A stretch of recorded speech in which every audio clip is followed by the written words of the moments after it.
वरिष्ठ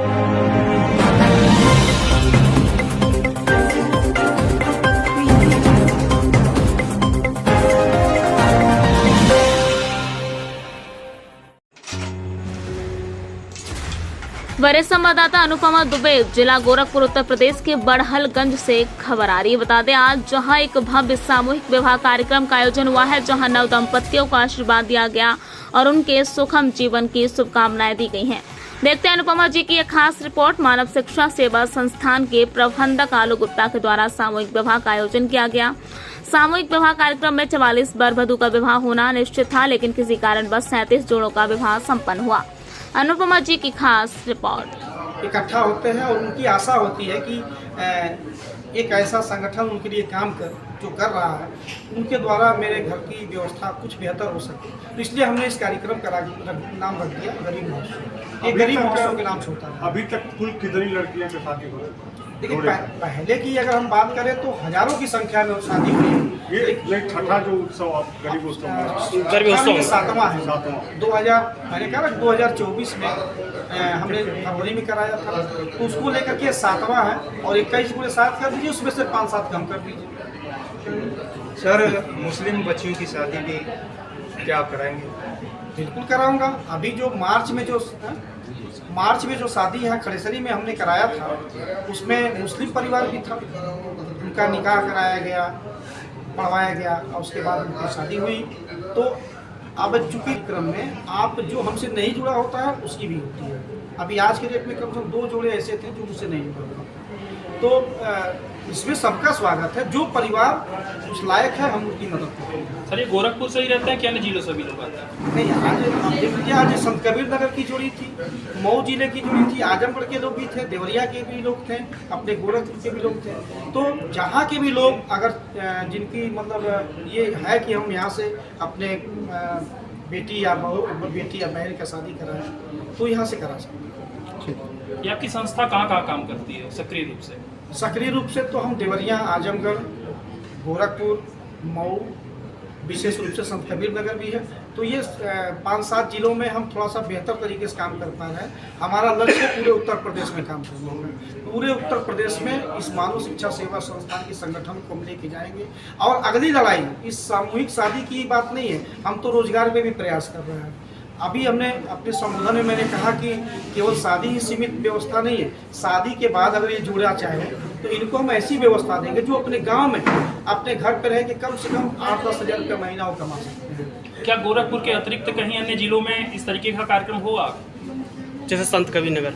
नहीं, जैसे कि अभी पिछली बार जो हमने शादी कराई थी फरवरी में हुआ था, देवरिया में हमने कराया था।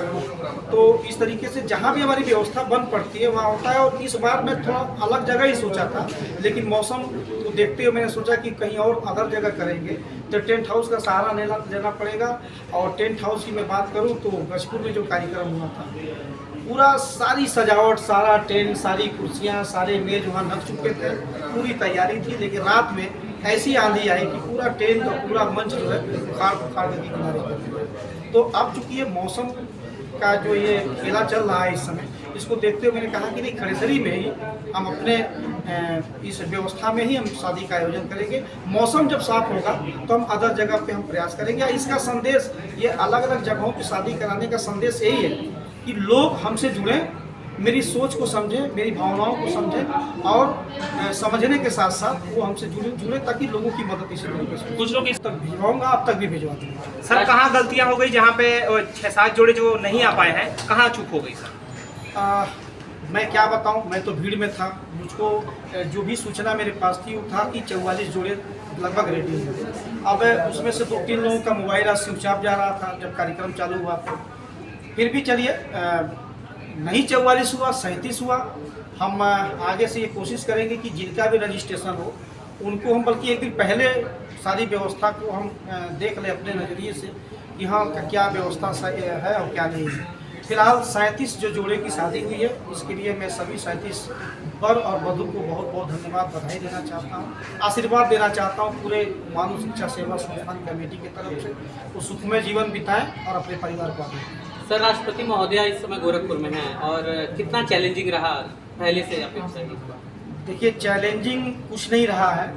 अब सीधी सी बात है कि जहाँ देश के राष्ट्रपति जी का आगमन गोरखपुर जिले में हुआ है, तो निश्चित रूप से जो एक होता है ना कि जब बड़ा कोई आयोजन होता है तो थोड़ा सा थाने का सपोर्ट मिल जाता है, पुलिस की सपोर्ट मिल जाता है, ताकि अगर कोई बात हो जाए तो शासन और प्रशासन के लोग रहते हैं तो ज़्यादा बेहतर है। फिर भी वो तो सपोर्ट नहीं मिल पाया, क्योंकि जो परमिशन मैं लेना चाह रहा था तो उसमें ये हुआ कि नहीं, गोरखपुर में VIP कार्यक्रम लगा हुआ है, राष्ट्रपति महोदय इस समय गोरखपुर में आई हुई हैं, तो उन्होंने सुरक्षा व्यवस्था देने से मना कर दिया।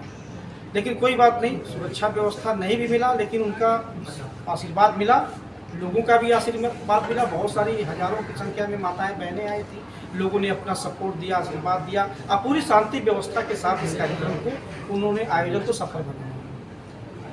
सर, क्या सोच करके गरीब कन्याओं का हाथ पीला करा रहे हैं, क्या लक्ष्य है?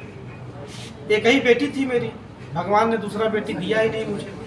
कोशिश था कि 2-4 बेटियां मेरे पास भी रहती तो हर दूसरे तीसरे साल एक शादी मैं करके एक बेटियों का घर बसा सकता था, लेकिन भगवान ने एक ही बेटी दी जिसकी शादी हुई, वो आज अपने घर है। तो अब एक ही बेटी होने के नाते दिल में आशा रहती है, और तमाम परिवारों को मैं देखता हूँ जब गांव-गांव में जाता हूँ, लोग मेरे पास आते हैं तो बहुत सारे परिवारों में ऐसी व्यवस्था होती है जहां वो अपनी बहन और बेटी की शादी नहीं करा पाते हैं, असमर्थ रहते हैं उसको। तो हमने सोचा कि क्यों ना हम एक ऐसा प्रयास करें जिससे हम लोगों को अपने साथ जोड़ें और उनका घर भी बसाने का काम करें। जो परिवार उस लायक है उसको बुलाएं, बुला करके उनका बाकायदे उनका बायोडाटा पूरा जमा कराएं, उसके बाद उनके हाथ पीला कराने का काम। सर, ये कार्यक्रम कब तक